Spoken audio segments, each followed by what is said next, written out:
didgeridoo. Didgeridoo. Vous connaissez le didgeridoo? Ah oui. Vous jouez du didgeridoo? Non, j'ai arrêté. Pas facile, hein? Non, c'est pour ça. C'est pour ça que j'ai arrêté, j'ai abandonné. Alors, vous allez nous parler de ces villas. Pourquoi elles ont un intérêt au-delà du fait qu'elles sont très très loin et, Alors, c'est et très énigmatiques et très exotiques? Et très exotique, et puis c'est des noms dont on a entendu parler. Ouais. Je pense à Sydney, Canberra. Canberra étant la capitale, Sydney, c'est la plus grosse de ces villes. Et il faut dire qu'il y a un attachement définitif de toutes ces villes, de ce continent, de ce pays-continent, avec sa grand-mère venue d'Angleterre, si je puis dire, puisque ce sont les Anglais qui ont débarqué là au XVIIIe siècle. Mais avant eux, si on veut parler des Européens, puisque le pays est occupé depuis plus de 50 000 ans, si ce n'est occupé, du moins habité, pour parler vrai, par les aborigènes. Ah ouais, Aborigènes, ce mot d'ailleurs veut dire à l'origine. Donc on comprend bien qu'ils étaient là les premiers. Et puis il y a des premiers Européens qui débarquent au XVIe siècle. Ce sont des Hollandais d'abord, dont un certain Abel Tasman.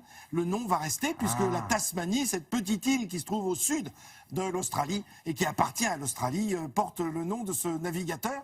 Et puis à partir de 1750, 1760, ce sont les Britanniques qui arrivent avec notamment James Cook, que l'on va voir dans un instant.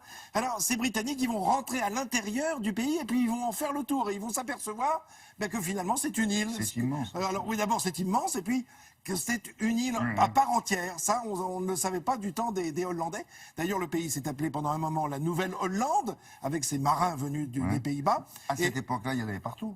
Oui, Des gens des Hollandais, des Anglais, des grands Français aussi. navigateurs, oui, des Des Français navigateurs aussi. qui cherchaient des terres vierges. Voilà, absolument, et on verra tout à l'heure Louis XVI qui part avec, enfin qui veut partir avec la Pérouse. Et alors les Hollandais l'appellent la Nouvelle-Hollande et les Britanniques vont l'appeler Terra Australis, c'est-à-dire la terre australe, la terre du sud, d'où le nom d'Australie qu'on va donner, puisque c'est très au sud. Allez, on regarde des images et puis on va découvrir quelques-uns de ces noms de villes. Voilà, James Cook, dont je vous parlais, ce marin qui a découvert beaucoup de choses dans le Pacifique pour les Britanniques, et puis qui va finir sa vie sur les îles Sandwich, mangé par ses habitants, ce qui est quand même un peu fou. Et qu'il Aucun rapport avec le sandwich. Hein, non, mais, non.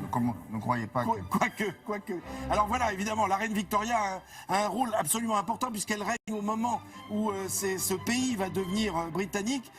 Quand on l'appelle le Queensland, par exemple, ou l'État de Virginia, eh bien tout ça, évidemment, ça vient de cette reine. Alors voilà, Monsieur Melbourne, Premier ministre de la reine d'Angleterre. Il s'appelle Melbourne et il va laisser son nom, évidemment, à cette ville qui, en fait, c'est pas lui qui va y laisser son nom, c'est un découvreur qui va s'y installer et qui va donner le nom du Premier ministre. Là, je vous présente Madame Nellie Melba, figurez-vous. C'est une grande cantatrice. Nellie, c'est le diminutif d'Hélène. Melba, c'est parce qu'elle est née près de Melbourne. Voilà pourquoi je vous la présente ce matin. Évidemment, c'est elle qui est à l'origine de cette fameuse pêche Melba que va confectionner Auguste Escoffier bien des années plus tard. Là, je vous présente Monsieur Sydney, qui est ministre aussi. Et c'est en son nom, au nom du vicomte de Sydney, que l'on va baptiser cette ville que l'on découvre, qui est la plus grosse ville d'Australie.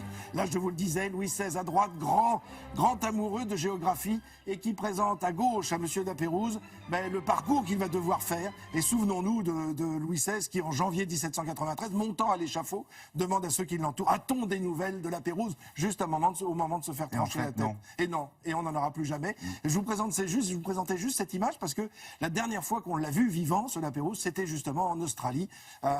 Et il disparaîtra à Vanikoro, on le sait, puisqu'on a pratiquement... Maintenant, on sait où il a disparu, où ils ont... Il y a la question se pose encore. Oui, il y a les questions, savoir combien de marins ont pu survivre et qu'est-ce qu'ils sont devenus. Oui, effectivement. Mais enfin, voilà. Alors, il y a d'autres noms. Il y a Adélaïde, par exemple, qui est une grande ville australienne qui doit son nom à la reine d'Angleterre, l'épouse de Guillaume IV. Voilà, c'est pour dire si l'Angleterre est présente depuis toujours. Alors pourquoi l'Angleterre est-elle aussi présente en Australie? C'est parce que c'était au moment de la guerre d'indépendance en Amérique et il n'y avait plus de pénitenciers anglais en Amérique, on ne pouvait plus puisque c'était la guerre. Donc les pénitenciers britanniques ont été transférés en Australie. Voilà pourquoi... Donc cette terre a été colonisée par des repris de justice. Voilà, absolument, par des pénitenciers, par des repris de justice. Alors les femmes?